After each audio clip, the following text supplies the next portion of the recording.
सामीन मोहतशम, आज मेरे दर्स का मौजू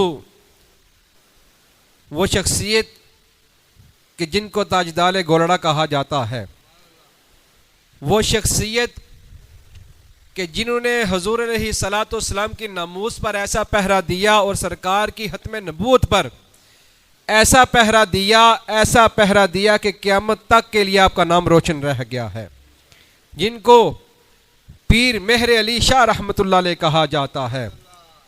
ताजदार गोलड़ा पीर मेहर अली शाह साहब रहमतुल्लाह अलैह, आपकी सीरत के हवाला से आज हम सुनेंगे। आप सैयद हैं, आप रहमतुल्लाह अलैह पीर के दिन यकम रमज़ान मुबारक को पैदा हुए। आपका जो ताल्लुक़ है सादात घराने से है और आप रहमतुल्लाह अलैह का जो सिलसिला नस्ब है वो वालिद माजिद की तरफ से 25 वास्तु से सरकार गौसे पाक तक जाकर मिलता है और 36 वास्तु से आपका जो सिलसिला नस्ब है वो नवासा रसूल हज़रत सैयदना इमाम हसन से जाकर मिलता है। आप रहमतुल्लाह अलैह वो शख्सियत हैं कि जब नाजरा कुरान पाक पढ़ने के लिए खानका के मदरसे में आपको भेजा गया तो आप रहमतुल्लाह अलैह का हाफिज़ा इतना मजबूत कि जब आप नाजरा कुरान पाक पढ़ा करते तो साथ ही आप उसको हिफ्ज़ भी कर लिया करते, और जब आपका नाजरा कुरान पाक मुकम्मल हुआ तो आपका कुरान पाक भी हिफ्ज़ भी मुकम्मल हो गया था। आप रहमतुल्लाह अलैह ताजदार गोलड़ा, आप फरमाते हैं कि एक रोज़ उस्ताद मोहतरम ने मुझे एक किताब दी। वो किताब जो बड़ी बुसीदा थी, उसकी जो इबारत लिखी हुई थी वो समझ नहीं आ रही थी, बुसीदा हो चुकी थी, सही पढ़ने जा नहीं रहा था। तो उस्ताद साहब ने मुझे वो किताब दी कि जाओ तुमने ये इबारत याद करके आनी है।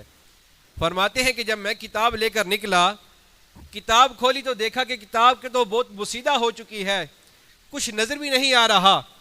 तो फिर गए उस्ताद साहब की बारगाह में कि उस्ताद साहब ये तो मुझे नज़र ही नहीं आ रहा, तो इसको मैं याद कैसे करूं? तो उस्ताद मोहतरम ने कहा कि जाओ ये क्या हो वरना तुझे मार पड़ेगी। वरना क्या होगा? मार पड़ेगी। पीर मेहर अली शाह साहब रहमतुल्लाह अलैह भी बच्चे हैं। अब वो किताब लेकर एक दरख्त के नीचे आते हैं जहां पर आप मामूल के मुताबिक वज़ाइफ किया करते थे। अब किताब को लेकर दरख्त के नीचे बैठते हैं, आसमान की तरफ सर उठा के कहते हैं कि मौला तू बेहतर जानता है कि इसमें क्या लिखा है, मौला तू मेरी मदद फरमा। ये कहना था कि दरख्त से पत्ते गिरे, वो पूरी इबारत पत्तों पर लिखी हुई नजर आ गई। आप रहमतुल्लाह अलैह ने वो इबारत याद की। याद करने के बाद जब सुबह मदरसे जाते हैं, उस्ताद साहब के पास जाते हैं, आपने वो इबारत सारी की सारी सुना दी। जब उस्ताद साहब ने बीच में से कोई गलती निकाली कि ये यूं नहीं यूं है, आप रहमतुल्लाह अलैह फरमाने लगे कि उस्ताद साहब मुझे खुदा की कसम जिस तरह इबारत मैंने सुनाई है बिल्कुल वैसे ही वैसे है, आप जाके इसकी तस्दीक कर लीजिए।